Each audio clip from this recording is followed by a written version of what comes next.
Hola, mi nombre es Katy Rodríguez. Si eres latina y estás interesada en educar en casa, pero estás llena de preguntas, temores y dudas sobre el tema, entonces este podcast es para ti. Aquí encontrarás respuesta a muchas de tus preguntas, así que quédate conmigo y seas bienvenida a Educando en Casa.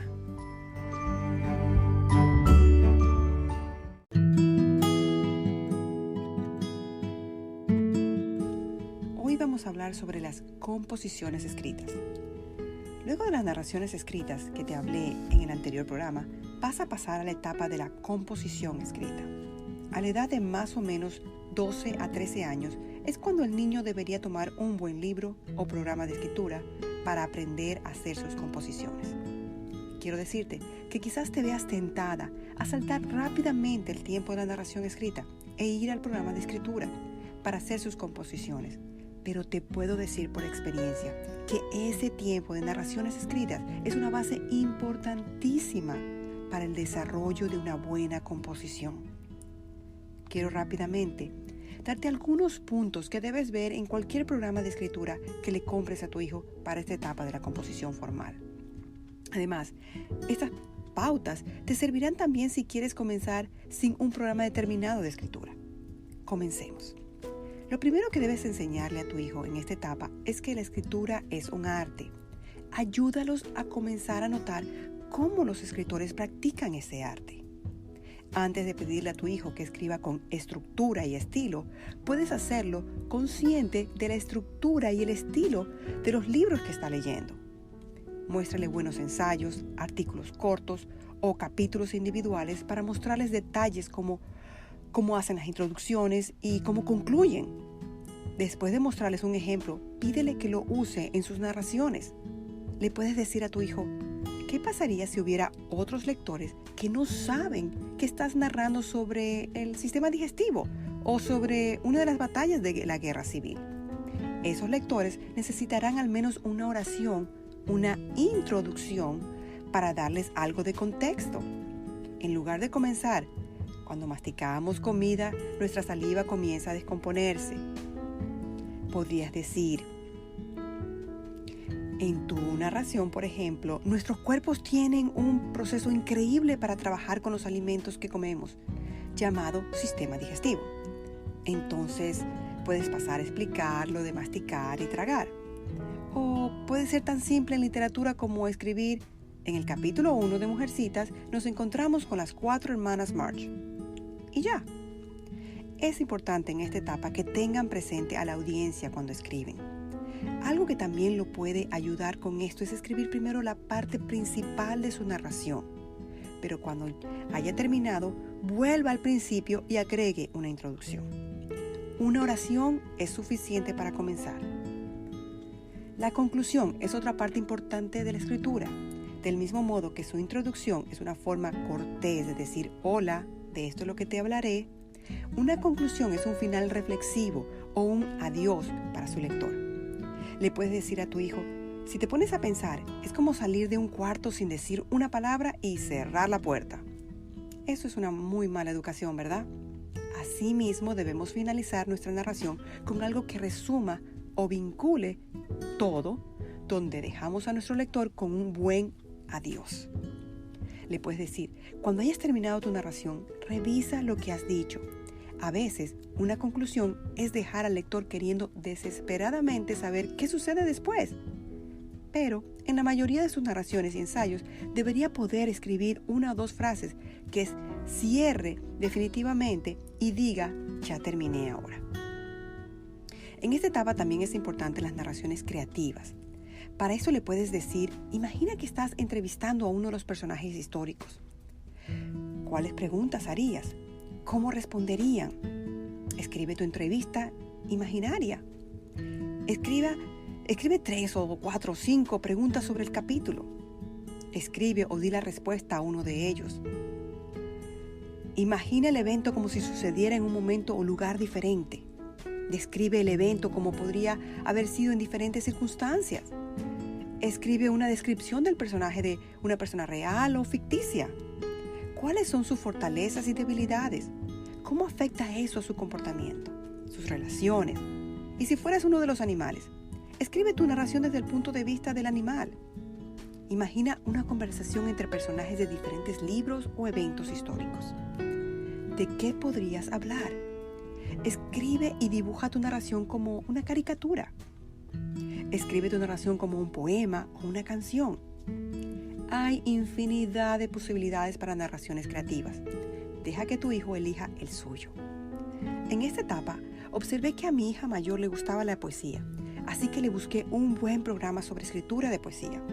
Con esto te quiero decir que mires la forma creativa que tu hijo quiere expresar con palabras su creatividad y busca recursos que lo ayuden con eso.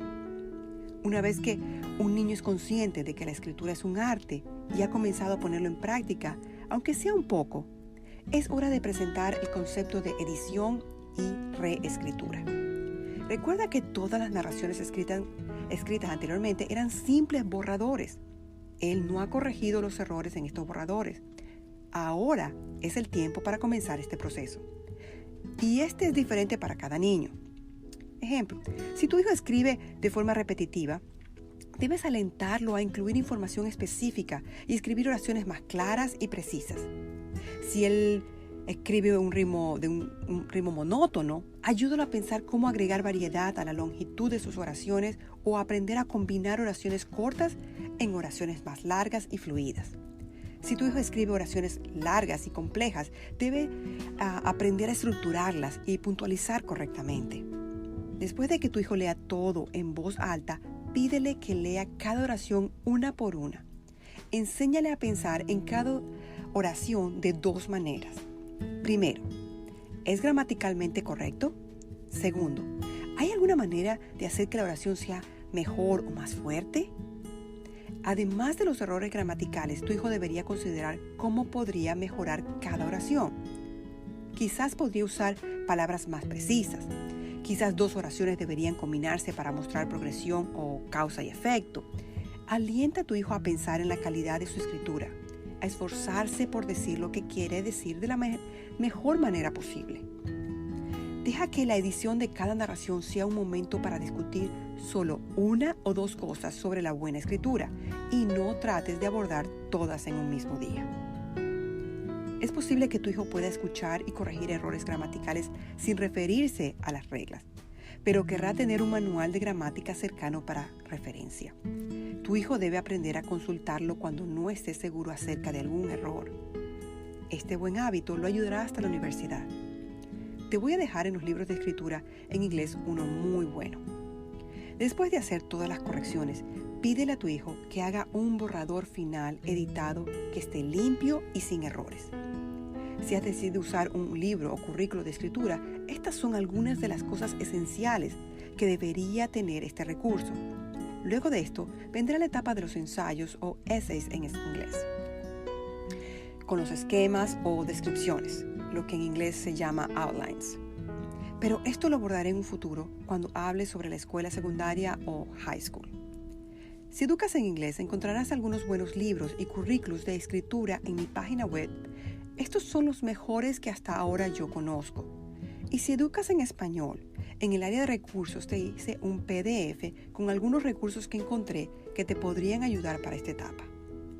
Ya que estoy hablando de este tema, quiero decirte que estoy poniendo cada semana nuevos libros, tanto en inglés como en español, y sigo sumando cada vez en los momentos que tengo tiempo. Algo que no quiero olvidarme es que muchos de los libros los puedes encontrar en Kindle y así los puedes descargar rápidamente. En esta semana, una madre me preguntó sobre libros vivos en español, en PDF, y en ese momento no había encontrado ninguno, pero por casualidad encontré en esta semana un website donde encontré muchos libros vivos en español. También encontré muchos libros en español en el programa de Amazon de libros en audio. Estos dos enlaces los encontrarás en el PDF con el nombre Libros y Recursos para Composiciones en Español, que te dejaré en el área de recursos en mi página web, educandoencasapodcast.com. Quiero enfatizar que este PDF es para las mamás que educan en español, en Latinoamérica y España. Sé, hasta ahora, que tengo mamás que escuchan este podcast desde México, Colombia, Ecuador, Chile, Bolivia y España. Si no nombré tu país, déjame saber de qué país me escuchas. Bueno, Ahora quiero ir al tema de las preguntas que te he comentado en los anteriores programas. Recuerda que estas preguntas siempre serán después de la narración, no antes. La primera pregunta es, ¿qué quiere el personaje y por qué no puede tenerlo? Esta pregunta te llevará al corazón del libro. En toda historia, el personaje principal quiere algo y no puede tenerlo. Por ejemplo, en el libro de El Mago de Oz, ¿qué era lo que Dorothy más deseaba y por qué no lo podía tener? Ella deseaba regresar a casa, pero no podía porque necesitaba encontrar al Mago de Oz para regresar. Segunda pregunta, ¿debería él o ella haberlo hecho?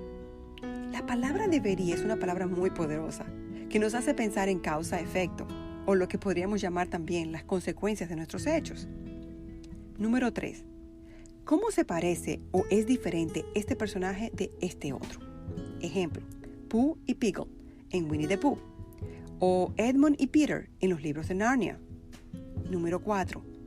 ¿Quién es el más valiente de la historia o cuál es el más misericordioso, cauteloso, egoísta, agradecido, intrépido, desleal, honesto, sabio, ingenioso, etcétera de la historia?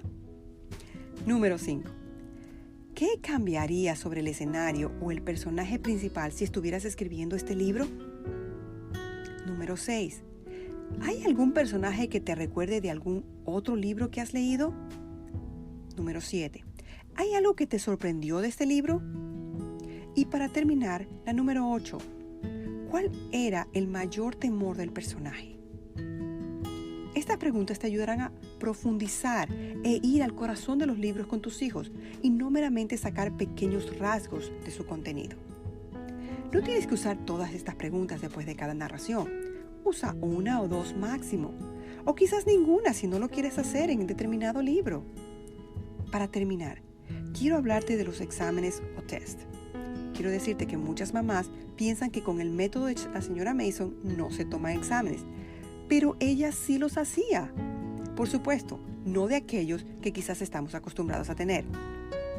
Estos exámenes se realizan cada 12 semanas. De cada materia, escoge 3 temas de los que tu hijo leyó y te dio la narración durante ese semestre.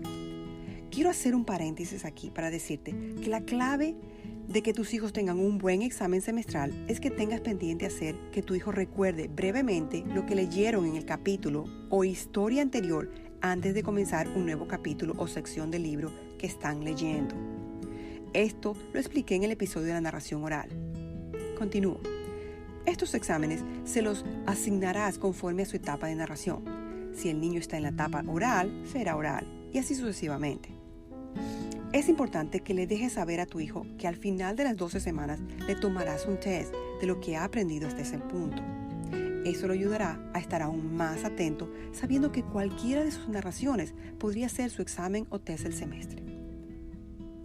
Quise comenzar con la narración porque, como has podido ver, es la base del método de la señora Mason, la cual te va a ayudar a cementar en tu hijo no solo los hechos de sus libros, sino las ideas que lo formarán como persona y que esas ideas sean expresadas de manera creativa y con un estilo singular y único. En los próximos episodios quiero hablarte de las diferentes materias como gramática, deletreo, que en inglés es spelling, matemática, historia, ciencia, geografía, arte, música. Además, también te hablaré sobre los diferentes currículos que están afín al método de Charlotte Mason en cada una de esas materias que quizás te interesen.